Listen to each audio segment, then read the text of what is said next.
puede pasar en cualquier momento. Una tarde, mientras volvemos de un viaje por carretera, escuchamos un golpe y despertamos días después sin poder movernos. O como consecuencia de un accidente cardiovascular, nuestras piernas no responden y los médicos nos dicen que hay pocas posibilidades de que volvamos a caminar.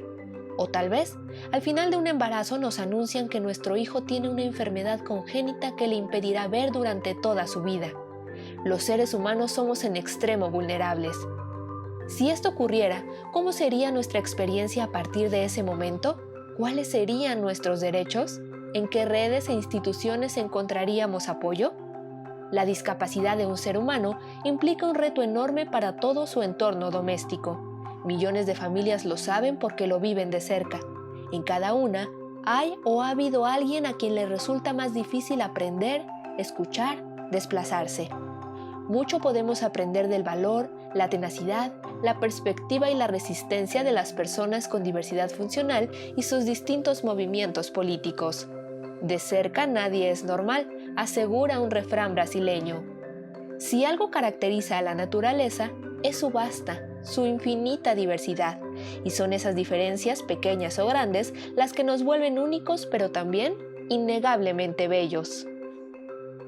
Bienvenidos al programa de la Revista de la Universidad. Hoy nos encontramos en el estudio con Jesús Ramírez Bermúdez, gran colaborador de la revista, amigo, pero entre sus más credenciales profesionales podemos decir que es médico cirujano especializado en neuropsiquiatría, profesor e investigador, y también, hace práctica clínica en el Instituto Nacional de Neurología y Neurocirugía.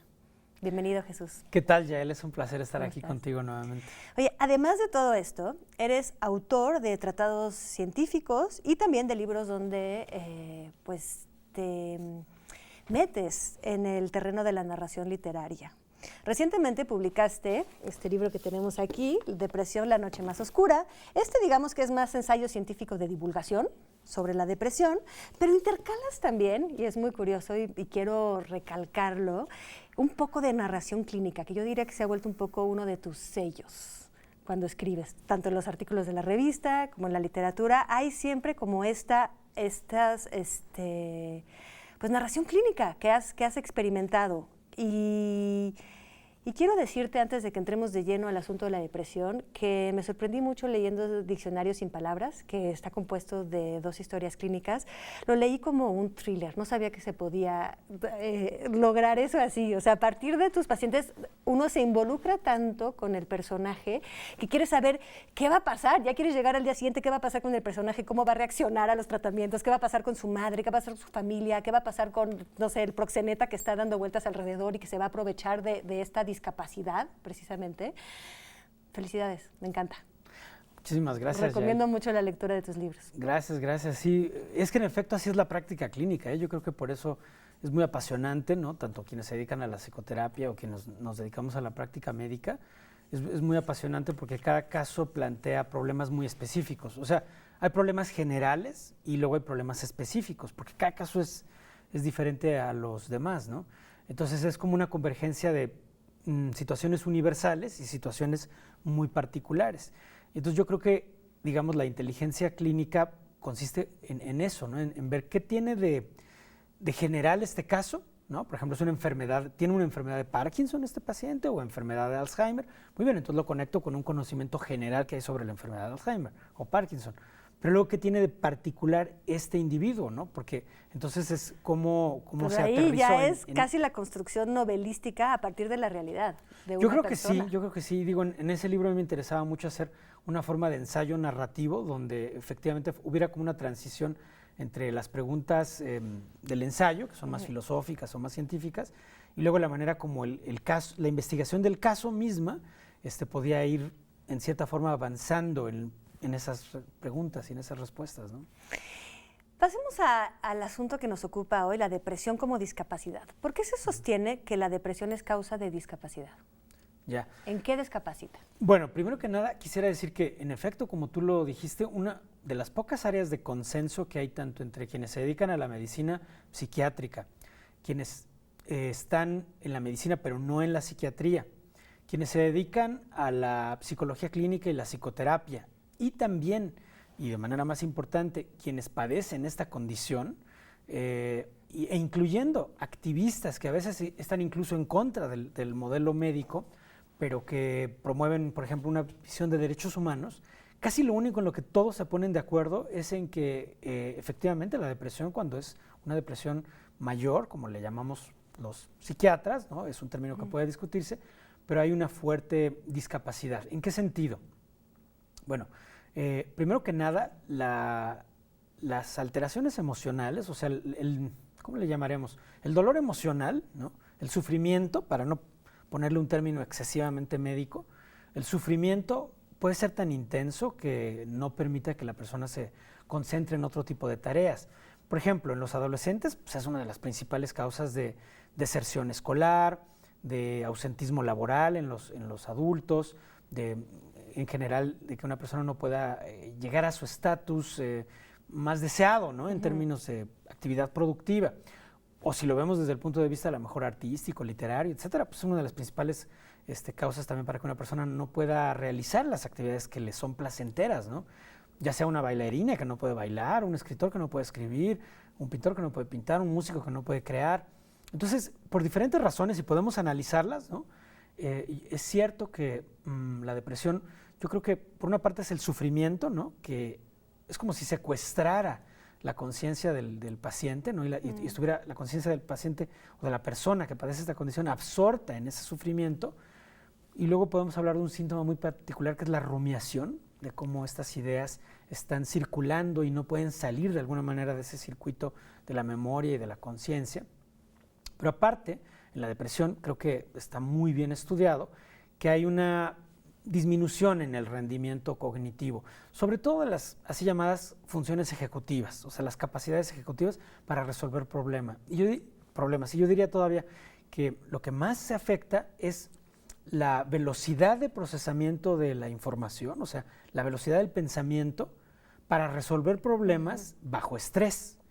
Entonces, digamos, todo eso suena muy abstracto, pero si lo montamos ahora en una situación específica de la vida diaria, pues desgraciadamente nuestras vidas siempre son contrarreloj y bajo estrés, ¿no es cierto? O sea, hasta ir al banco es resolver un problema bajo estrés, porque está la gente esperando en la cola, cuando llegas ya finalmente frente al cajero, pues te estresa, ¿no? De que ya tienes que hacer las cosas bien y apretar el número correcto y dar la respuesta correcta.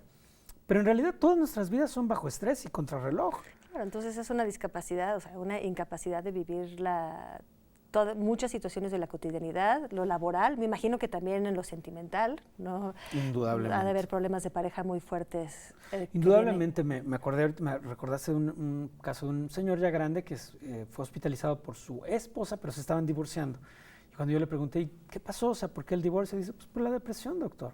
Digo, ¿cómo por la depresión? Sí, pues, o sea, mi depresión debe de ser absolutamente difícil para ella de manejar, ¿no? O sea, yo no la culpo. Él vivía como hasta con cierta resignación trágica, ¿no? El hecho de que ella lo dejara y ni siquiera lo culpaba. Bueno, es muy típico del deprimido también echarse la culpa, claro, ¿no? Es cierto. Y sentir que pero eso merece que le vaya bastante mal, claro, ¿no? Que todo va hacia lo peor. Dime algo, Jesús, ¿y el enfoque de tratamiento sigue en la cura? En algunos casos es posible la cura, ¿no? Yo creo que hay casos donde sí puede plantearse abiertamente esa palabra, sin miedo a generar expectativas demasiado altas. Sí puede hablarse de una curación. O quizás no la cura completa, pero me refiero si el tratamiento está enfocado a tratar de minimizar, ¿no?, los efectos de la depresión. Sí, yo diría que en la mayoría de los casos el tratamiento va orientado justamente a cómo ayudarle a la persona y cómo puede la persona ayudarse a sí misma a recuperar, a reapropiarse un poco de sus propias capacidades. Lo pregunto por algo muy preciso, porque en la historia de la discapacidad se ha planteado que en tiempos muy remotos la discapacidad era una carga y generalmente se trataba en muchas sociedades, por ejemplo, la más conocida es la de los espartacos, eliminar, ¿no? En tribus muy antiguas, pues eliminar al discapacitado, porque es una carga social demasiado fuerte. Luego sucede la idea más de, no, vamos a curarlos y volverlos a la normalidad, ¿no? Vamos a tratar de que el ciego vea, que el sordo oya de alguna manera, ¿no? Que el implante coclear, que regrese al oído, que regrese hacia lo normal, ¿no? Y ahora el enfoque sería, o se trata de ser por lo menos para la Agenda 2030 que todo el mundo está firmando, es no, vamos a tratar de que no tratar de normalizar a los individuos, sino tratar que las estructuras sociales, las estructuras ideológicas, se adapten de mejor manera a estas diferencias. Entonces, no habría una propuesta de adaptarse precisamente en los ambientes laborales, en ambientes afectivos, en fin, una mayor aceptación del deprimido en vez de un intento de curación desesperado. Claro, entiendo tu punto y yo creo que cuando lo pensamos desde el concepto de discapacidad, es lógico pensarlo así, ¿no? O sea, que también la sociedad debería de hacer las adaptaciones necesarias para dar un poquito más de hospitalidad, confort, apoyo solidario, ¿no?, a las personas que tienen esta condición. Sin embargo, y ahí es un punto donde yo defendería todavía un modelo médico que lo creo plenamente compatible con una visión de derechos humanos. No todo el mundo lo piensa así, yo sí, porque creo que a veces de lo que se trata, ¿no?, tanto principalmente para la persona que sufre como para el clínico que le ayuda, es recuperar la salud. O sea, sí hay que entender que la depresión provoca discapacidad, pero desde mi punto de vista sí significa una pérdida de salud muy, muy importante. Claro. ¿En qué sentido? O sea, se ataca más lo de salud. O sea, la discapacidad todavía se podría pensar en esquemas laborales que permitan ausentismo, que permitan somnolencia, sí, buscar ciertos espacios como donde pueda haber alguien que, bueno, tenga somnolencia por la medicación o tenga las distintas como afecciones. Pero tú hablas de, más bien se trata de curar por el aspecto de la salud, no de la discapacidad. Sí, o sea, primero, investigar cuáles son las causas, ¿no?, del problema y atender las causas. Por ejemplo, voy a poner dos escenarios, ¿no? Uno es una persona que tiene depresión como síndrome, como fenómeno clínico, le está ocasionando discapacidad, a lo mejor ya perdió su trabajo, ya perdió sus relaciones de pareja, etcétera, y resulta que lo que tiene es un problema, por ejemplo, de hormona tiroidea o cortisol, por ejemplo, ¿no? Entonces, ahí evidentemente tienes que atender la causa, en ese caso la causa hormonal, médica y demás, ¿no? No todos los casos son así, a lo mejor un 10, 20% de los casos tienen problemas de ese tipo, donde tienes que atender la causa. Y a veces eso permite una recuperación de la salud e incluso en esa forma se resuelve el problema de discapacidad. Pero otras veces, vámonos a un escenario alterno. La causa de la depresión es, por ejemplo, el abuso sexual. He tenido pacientes que su causa, el principal factor causal para la depresión era el sufrir abuso sexual, por ejemplo, en la forma de incesto en una familia con una estructura pues muy difícil, ¿no? Y que había alguien que estaba abusando de la persona. Entonces, ahí, por ejemplo, yo pienso que es atender la causa, ¿no? O sea, diagnosticar el problema y atender la causa. No puede haber esa forma de abuso sexual. Es muy probable que incluso después de resolver la causa, de todos modos esa persona siga con síntomas, porque el tipo de daño que ocasiona el abuso u otras formas de transgresiones sociales pueden ser duraderos, ¿no?, o recurrentes, etcétera. Entonces habrá que dar muchas formas de atención. Pero lo que quiero decir es que yo desde un punto de vista médico pienso que siempre hay que plantearnos cuáles son las causas o cuáles son los factores de riesgo y si ya los atendimos o no los hemos atendido. Si ya los atendimos y ya estamos dando el mejor tratamiento psicoterapéutico o médico que exista y de todas maneras la persona tiene la discapacidad, yo creo que ahí y a lo largo de todo el proceso, ¿no?, la sociedad tiene que realizar esa especie de labor de adaptación, ¿no?, claro, y de cambiar sus conceptos, ¿no? Claro. Entonces yo creo que no es una cosa o la otra, sino todas a la vez. Porque también hay otro punto, ¿no? Vamos a irnos un corte, sí, claro, ¿no? Y volvemos justo, creo que vamos a seguir con esto porque es como nodal. Nos vamos a un corte y volvemos con Jesús Ramírez Bermúdez, hablando de depresión y discapacidad.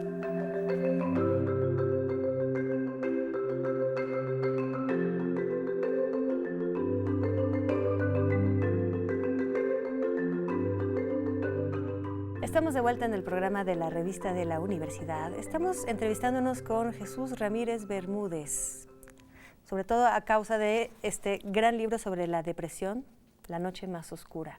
¿Cómo me recuerda el sol negro de Nerval, no? Claro, el sol negro de la melancolía de Nerval. Increíble. Nos fuimos hablando de las adaptaciones del mundo, o sea, cómo se puede adaptar a una depresión ya, o sea, las causas, pero digamos una vez que la depresión ya está ahí, ¿no? Ya que es una discapacidad, ¿qué se puede hacer? Yo quisiera preguntarte, quizás es un poco básico, pero ¿no es cruel y excluyente un mundo que normaliza la felicidad y saca de la norma todo lo que es tristeza? ¿No estamos exagerando hoy en día en la felicidad precisamente Sí, y excluyendo? o sea, sí creo que hay una especie de dictadura de la felicidad, ¿no?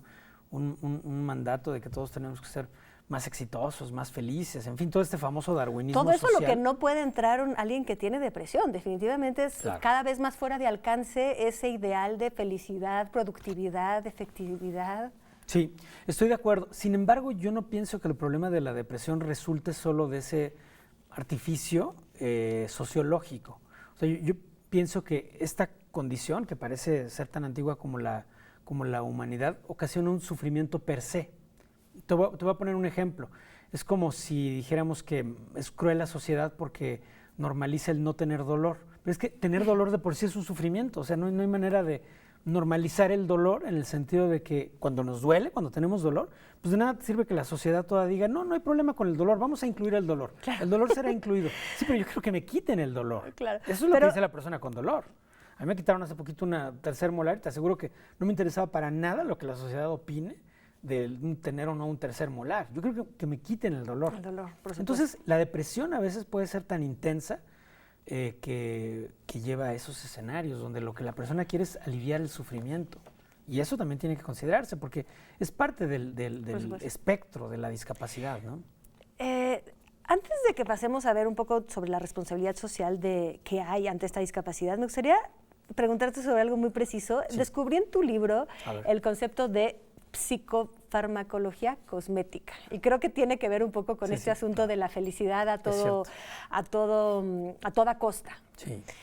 ¿Nos podrías contar un poco de qué se trata esta psicofarmacología cosmética? Sí, es un concepto muy interesante que acuñó un psiquiatra de Estados Unidos que se llama Peter Kramer. Él escribió un libro que se llamaba Escuchando al Prozac. Salió, yo creo que a finales de en los años 90. Y entonces él planteaba que él había visto que algunas personas que tenían formas muy leves de depresión crónica, lo que se llamaba un trastorno distímico, cambiaban en forma sutil cuando utilizaban el Prozac y entonces se volvían un poquito más extrovertidos, se volvían un poco más simpáticos, más carismáticos, como que los atributos de personalidad que eran recompensados socialmente eran, digamos, impulsados por el medicamento. Y entonces él decía que se establecía como una especie de dialéctica entre una sociedad que pide ese tipo de personalidad y lo que la droga podía conseguir. Entonces, él decía, en Estados Unidos en particular, pensaba, ¿no? Estamos buscando drogas que se adapten a nuestro ideal social de ser exitosos, de ser simpáticos, de ser populares, de ser todo eso, ¿no? Entonces él decía, hay que tener cuidado porque esto puede generar una especie de monstruosidad, ¿no? En vez de cuestionar nuestra cultura y decir, oigan, ¿por qué siempre queremos recompensar un modo de ser extrovertido o un modo de ser popular, ¿no? ¿Y por qué no modificamos mejor nuestras estructuras culturales en vez de estar ahora innovando medicamentos que nos lleven a ese estatus, ¿no? Claro. Esa era un poco la reflexión de la psicofarmacología cosmética y yo creo que es muy, muy relevante, ¿no? Muy, porque además es un gran negocio todo lo que es farmacéutica. Por ¿no? supuesto, Tú puedes vender. indudablemente. Bueno, pasemos a esto. ¿Qué responsabilidad social hay detrás de la depresión? En el sentido de... Sí, o sea, ¿qué factores hay en las causas que tienen que ver con desigualdad, con violencia, ¿no? ¿Qué hay exacto, qué hay en el diagnóstico? Bueno, Sí. en las causas, en el diagnóstico, en el tratamiento, ¿no? ¿Qué causas son de responsabilidad social? Es una pregunta muy importante y te agradezco porque normalmente hay como un debate en torno a la depresión, ¿no? Ese es un problema que se genera socialmente o biológicamente y en realidad las dos cosas son ciertas, ¿no? O sea, sí hay cierta vulnerabilidad biológica por muy diferentes razones, problemas inmunológicos, endocrinos, cerebrales, genéticos, etcétera, pero hay un sinnúmero de causas sociales que deben de ser atendidas y que si no se atienden, no vamos a, digamos, ser capaces de modificar la depresión en términos de salud pública. Entonces, Yo cité en el libro a la doctora Margaret Sheridan, una investigadora de Harvard, que me gustó mucho su manera de conceptualizarlo. Ella plantea que hay un eje que le llama de la privación social y otro eje que le llama de la amenaza. Entonces, esto nos da como una especie de cuadrado, ¿no? Donde en el eje de la privación tenemos problemas como la pobreza, problemas como el abandono, las pérdidas, la negligencia, por ejemplo, en la crianza, o la institucionalización, ¿no? En el caso de personas que a lo mejor no disponen de un cuidador y tienen que ser llevadas a una institución. O sea, todo esto de base ya es factor de riesgo para tener una depresión. Todos esos son factores de riesgo incuestionables para depresión y otros problemas de salud mental. Y luego en el otro eje, que es el de la amenaza, tendríamos la violencia en la comunidad, la violencia familiar o la forma más íntima de violencia, que sería la violencia sexual y de pareja. Entonces, digamos que la mayoría de los individuos tenemos algún factor de riesgo dentro de esos ejes, ¿no? Pero claro, hay individuos que tienen la mala suerte de haber sido, por ejemplo, abandonados por su padre, estar en una situación de violencia dentro de su hogar, ¿no? Con a lo mejor el padrastro, cosas así. Estoy pensando en historias de vida que me toca ver a mí en el día a día. Pero desafortunadamente, ¿no? En este país son historias muy habituales estas. Tenemos un país entonces, un país como México, donde se repiten estos esquemas, donde la violencia social está... somos el sexto país donde hay más violencia, donde hay más homicidio, donde hay feminicidios a la alza, donde hay abandono de niños, donde hay violencia intrafamiliar. ¿Estamos creando una sociedad más deprimida? O sea, mira, hay evidencia epidemiológica de que estos problemas han aumentado, ¿no? En su frecuencia en nuestro país en particular. Y una manera de medirlo, por ejemplo, es el problema del suicidio, ¿no? Que es justamente uno de los desenlaces más desafortunados de la depresión. Un porcentaje importante de las personas que cometen suicidio lo hacen cuando tienen un padecimiento del tipo depresión mayor. Y hay un riesgo, en las personas con depresión hay un riesgo mayor de tener conducta suicida en comparación con quienes no tienen depresión. Entonces, si medimos a partir de un indicador fuerte como la tasa de suicidio, entonces podemos ver que en México la tasa de suicidio ha aumentado, no mucho, pero ha aumentado consistentemente desde los años 80 para acá. Otros países han logrado reducir sus tasas de suicidio, aunque tienen tasas de suicidio mucho más altas que las de México, que es un tema también para la meditación, ¿no? O sea, por ejemplo, Japón o Francia tienen tasas es que 4 uno o 5 hubiera veces mayor que las de imaginado, México. uno imagina casi siempre que es una enfermedad de países ricos, quizás también sustentados en toda esta literatura de reyes y filósofos, hasta toda la gente que escribía que tenía esta depresión y precisamente está silenciada toda la otra población con depresión, si es que la tenía, pero tenemos esta idea más bien de que la riqueza, de que el hastío, de que el haber visto demasiado, ¿no? Es el que conduce a la depresión y al suicidio y que es una enfermedad de quien ya resolvió todos sus problemas. Y parece reforzarlo estos datos de Japón, de Francia, de países que han resuelto muchísimas cosas relacionadas con la pobreza y la violencia, que se suicidan más. Sí, indudablemente, ¿no? O sea, los países que tienen tasas más altas son esas, pero en general la epidemiología del suicidio nos plantea más preguntas que respuestas, ¿no? Por ejemplo, el país que tiene una tasa de suicidio más alta es Sri Lanka, que rompe todas las hipótesis sociológicas, geográficas. Los países de lo que era el bloque socialista tienen tasas también altísimas de suicidio, los países nórdicos también. Por ejemplo, Cuba y Estados Unidos tienen tasas de suicidio casi idénticas y también tasas de homicidio casi idénticas. Y son modelos sociológicos contrapuestos. También eso nos tiene que ayudar a entender que no toda la causalidad de la depresión y de otros problemas de salud mental es social. O sea, hay una carga muy fuerte, pero no todo radica en eso. Y bueno, es algo de lo que yo traté de plantear en este libro, ¿no? O sea, que si queremos entender un problema como la depresión u otros problemas, digamos que se necesita una metodología compleja que atienda a los factores sociales, culturales, pero también a los factores biológicos y biográficos también. Pero a ver, ¿no? por ejemplo, de acuerdo, pero estamos repitiendo la palabra causalidad, ¿no? Estamos viendo como la causalidad, pero bueno, también está la desigualdad de acceso al diagnóstico y al tratamiento. Muy importante. ¿Cómo opera ahí la desigualdad? Yo creo que justamente con un enfoque de salud pública, lo primero que tenemos que garantizar es un acceso igualitario, ¿no?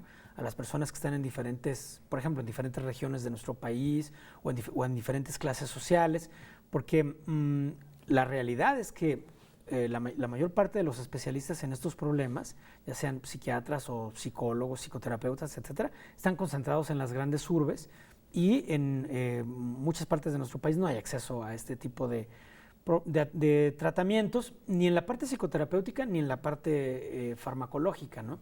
Entonces, yo creo que hay un acceso desigual en ese sentido y que una de las labores del Estado y de las instituciones sería tratar de garantizar esa equidad, porque la pobreza es un factor de riesgo para tener depresión. Entonces es un círculo vicioso. Es un círculo vicioso. O sea, sales de una causalidad con desventaja y la desventaja, pues, bueno, como en todo, la desventaja crea más desventaja. Claro, sí, ¿no? se dan círculos viciosos. Terribles. Va a sonar un poco rara la pregunta, pero ¿qué tiene que ver el machismo con la depresión y finalmente con el suicidio? Yo creo que mucho. Yo cité un estudio ahí donde, bueno, lógicamente todos sabemos que los hombres se suicidan más que las mujeres, ¿no? Las mujeres tienen más intentos de suicidio, pero los hombres se suicidan más. ¿Por qué? Hay un estudio que justamente evaluó como la triada de características más asociadas al machismo, ¿no? Que tenían que ver, por ejemplo, con esta restricción emocional, la incapacidad para expresar emociones, para tener un lenguaje emocional, para expresar cierta vulnerabilidad afectiva. Claro, hay un tabú, ¿no? El macho no se deprime. El macho no se deprime, entonces en realidad sí se deprime, pero no lo expresa y deja que el problema crezca y crezca y crezca. Y cuando ya finalmente se suicida, pues es porque ya tiene una patología muy grave. La competitividad también, que puede ser otro factor que a veces en los países de primer mundo les pega mucho, ¿no? O sea, si no eres esa persona exitosa que está en la cumbre de la pirámide social, no eres nada, ¿no?